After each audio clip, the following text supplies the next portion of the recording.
Now, I like to think that I'm a fairly tolerant man, but I have to be completely honest. If your belief system allows pineapple on pizza, we aren't friends. Hey there, kiddos, and welcome back to the channel. I'm Uncle Frank, and that you are having a great day. And in today's video, sorry I'm not clapping my hands, I am working with my hands, but I will sit back in my very squeaky chair, relax, and have a little conversation with all of you guys about the concept of success when it comes to the various trading card games. And hope you guys don't mind that I work while we talk. I do have a lot on my plate, and I'd like to get at least some of this done by the end of the week. So with, that little apology out of the way, let's talk about success in the world of trading card games, collectibles. Especially about the fact that success, in my opinion, has many measurements, and sometimes the companies behind these various games aren't using the best measurements they could. All right? You see it often, I think. Often enough, I think. Especially from Wizards of the Coast, that success will often be just measured by sales. How well a set sells. And to their credit, sales can be, very loud cars have been by, sales can be a good indicator of how well received a set is. That's absolutely a true fact. You can learn a lot of information just based on how well a product sells and how much of it you get out the door.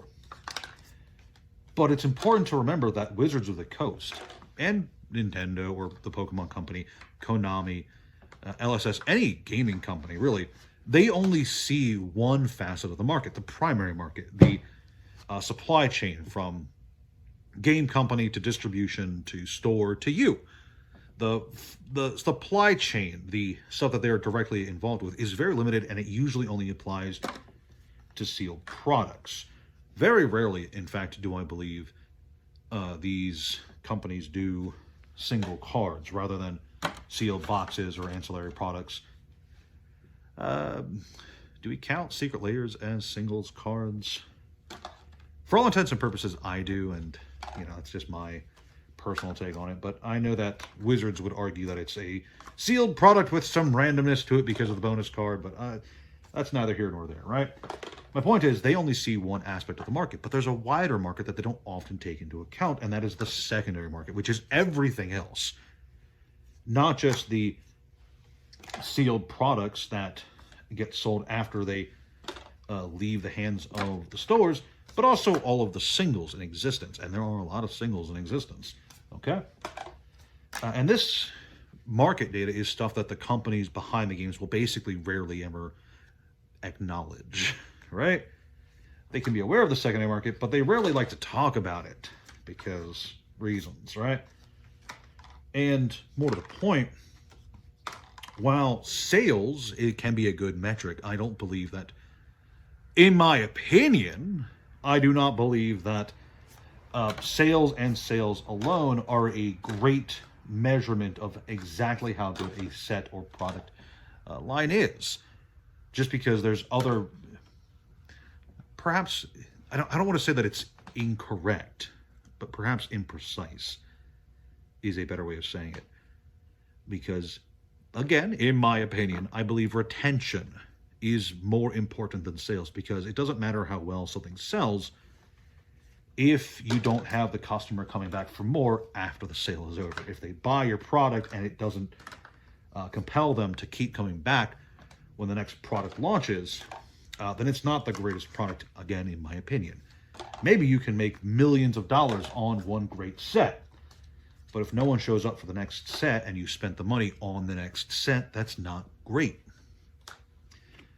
And we can really see this, especially, again, in the world of Magic. Again, I feel like it's like an itch in the very back of my shoulder blades.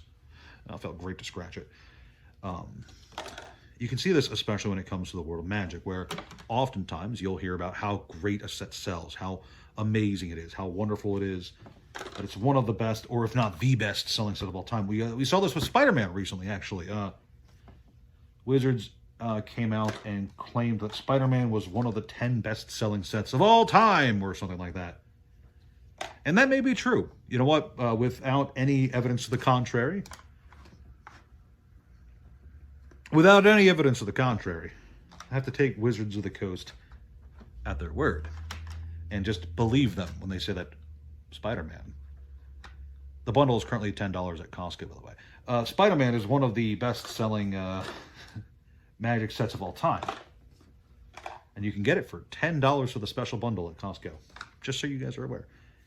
But just because it's best-selling doesn't necessarily mean that it's bringing in sustainability. Because, again, in my opinion, all in my opinion, I feel like I need to say that every single video now. People have been quite poignant. Sustainability, longevity, those are way more important than short-term sales for the health of a game, right? Can we agree on that? In that way, I think sustainability and player retention is a more important measure. Sure, it's definitely a harder thing to measure. You can't look at a set and very easily determine how many of the people bought it are going to come back for more with the next set, right? The set after that, right? But it is something you can do research on. You can ask people, hey, when did you sign up with the game? When did you first play? What got you into it? Are you coming back for more? Etc. You know, those are questions you can ask. You can do that kind of market research. It's not easy. It's not as easy as just looking at the raw numbers of sales, obviously. Because raw numbers, you just have that given right to you. But another thing that you can use to measure is aftermarket. The aftermarket. Again, back to Spider-Man, back to Wizards. Wizards claims that Spider-Man is a hugely successful set. And again, I want to believe them. I do. But if you look at the aftermarket, it tells a different story, with a lot of people being hyper skeptical of the set.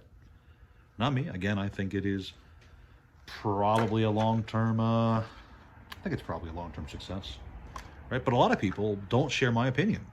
A lot of people think it's an absolute dud of a set. A lot of people think, and the numbers on TCG Player do seem to support this, that it's not doing all that great.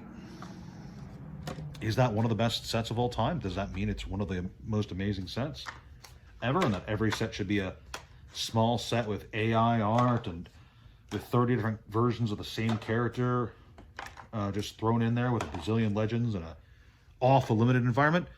No. Because if you measure success off of one detail and you use that detail to inform the rest of your decisions going forward, you really can blind yourself to the parts of a game that see success. And sometimes you'll even change the game in ways that can be very damaging. You know, compare Magic the Gathering, a game that does have up and down success, to a game like Pokemon, which also has up and down success, but I would dare say has more consistent success, you know? Maybe not like perfect consistency, but on average, you know, Pokemon has a pretty diehard central player base, right? Even in the downturns. Even in the downturns, Pokemon has people more than willing to turn out for events. Pokemon, you know, it's hard to say what exactly the guys at the Pokemon Company use to inform their changes that they make to the game, because the changes are very few, especially when it comes to the product line, you know? Pokemon's core products have remained relatively stable for a while. There are booster boxes, elite trainer boxes, and then the ancillary packs, the poster collections, the figurine collections and such like that. The nice display boxes that, for all intents and purposes, look basically the same. They're just called slightly different iterations of the various collections, right? The Eevee collection, the ultra premium collections that are super impossible to get a hold of. You know, for the most part, though, Pokemon's core product lineup has been more or less the same for a long time now. And despite that stagnant product design, Pokemon has had fairly stable popularity, fairly stable sales. For the most part, again, we are currently in a super bum rush, bull run market where you can't get anything for MSRP, right? It's all super expensive. But that popularity, that core popularity remains, regardless of how stagnant Pokemon's design might be. And with very little exception, there's the enhanced booster boxes they did for a bit, or they do from time to time, I should say. It's relatively new. But for what it is, Pokemon isn't making changes for the sake of making changes. They aren't experimenting with their core design because for whatever reason, their market studies, their market data is telling them that what they have doesn't need to be changed. Don't fix what's broken. Meanwhile, over at Wizards of the Coast, back to pivoting at Wizards of the Coast, they keep fucking changing their core product lineup, you know? For 20-something years, for 25 years almost. Right? Hang on, 94 to 2019? Right? Yeah, that's 25 years. For 25 years, Magic's core lineup of products remained the same. There was the booster box and the fat pack, and that was basically it for the primary products. There were, sure, ancillary products, dual decks, and from the vault and stuff like that, right? The occasional special, like, box product. But for the most part, it was the same kind of product. Battle Bond, for instance, was a weird team draft experience. But it was still a booster box. But then, in 2019, they decided to change the formula to cater towards, well, to try and get success in the door. They introduced the collector booster box, and that was successful because it sold really well. There was a lot of people buying them for a bit. And then a year later, they introduced the set booster box, turning the regular booster box into the draft booster box. And then that was super successful for a bit, right? It sold so great. And then like a year or two later, they got rid of the set and draft booster boxes to get the play booster boxes. And all while this is happening, there's a bunch of numbers. There's a bunch of big numbers that are being used to measure success, and it's mostly sales.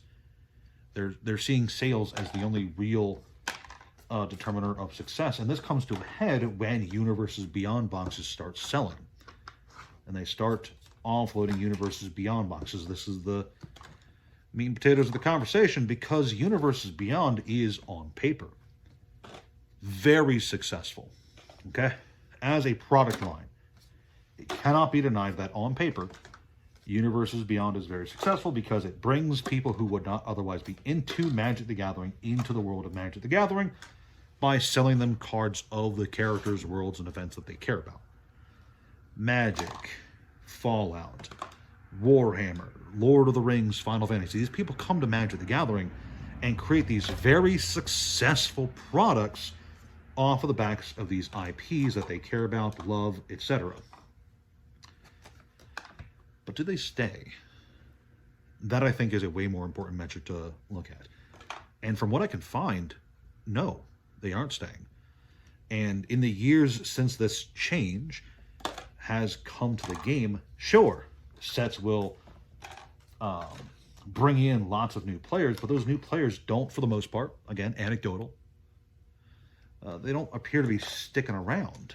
And while these sets are, paper-wise, successful and may even have exceptional price tags on the secondary market and primary market, they raise the prices. Secondary market prices go even higher because of demand. But then the players don't come back for more. They get the one or two Universes Beyond products they care about, and then they move on with their lives and do something else. You know, you heard it a lot last year where a bunch of people who got in for, it was last year. A bunch of people who got in for Final Fantasy were selling off the majority of their Final Fantasy cards not even 3 months later.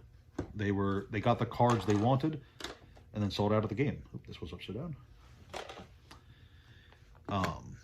And in the time since these changes have happened, in the time since Universes Beyond has crept into Magic the Gathering, sure, Pokemon, for instance, since the boom started, has had difficulty keeping products on the shelves on account of all the scalpers or whatever evils have haunted the stores you want to talk about.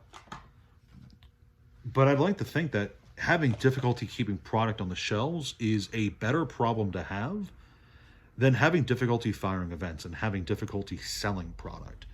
Because that is, anecdotally, the issue plaguing a lot of game stores that you hear about online, you can talk to online. There's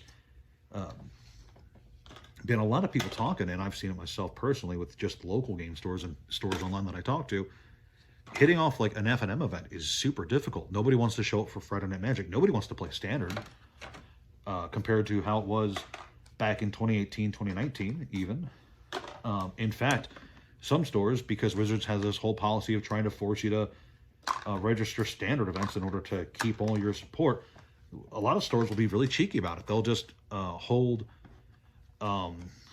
Commander nights, and they'll register their Commander players as Standard players, and they'll say that, well, 8 people showed up to play Commander. That's 2 pods of Commander. That's a whole Standard event right there. And they'll just report it as a Standard event to Wizards. Is that successful?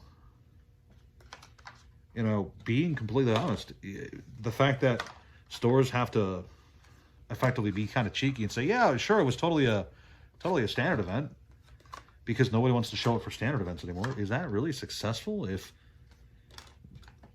in my opinion, if these sets were truly successful, not just financially successful, if they were truly successful, the people who showed up for them would come back for more with the next set and the set after that. But that's not happening. Instead, what we're seeing is not only are a lot, not all of them, there are definitely people who are brought in by Final Fantasy or Lord of the Rings who are diehard Magic fans now. Just so we're clear. There are definitely people who came in and are sticking around, but for a lot of them, it seems that they're just getting in for the 1 or 2 things they're interested in getting out. But it's worse than that, because a lot of people are being chased out by these changes. Because guess what? When you make changes to accommodate perceived popularity or to push this new, or to chase this new market, because Universes Beyond is a new market, you can chase out and alienate people who were fond of what was changed in the first place, whether it be mechanics, flavor, or the state of the game as a Universes Within thing. Now it's Universes Beyond, and some people don't like that, and they stop playing. It's not just a thing for TCGs, by the way. Side tangent, you know, there are factors in certain video game design that I think really gets left out. I've talked before about how game manuals are kind of gone nowadays. And part of the reason they're gone is because, well, just not enough people declared their super hard, diehard love for them. And so game publishers don't feel the need to produce them. They cost money, and it's not seen as worth it. A lot of side content in a lot of video games that aren't made by super passionate creators just doesn't exist anymore, because developing super optional side content that 99% of players aren't ever going to see is seen as a waste of resources. It's the same kind of concept there. Things are designed to make money. And sometimes there are people who are only going to get into your thing for the things that might not necessarily be making a lot of money, just so we're clear. You know, I'm not blaming the stores for, I'm not blaming the companies for chasing product and chasing concepts that on paper make a lot of money.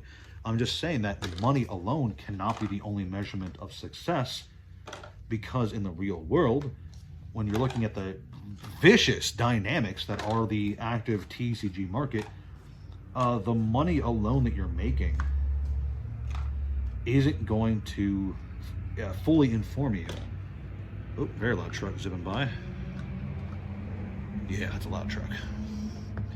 The money you're making alone is not going to give you a full picture of how successful 2 trucks in a row.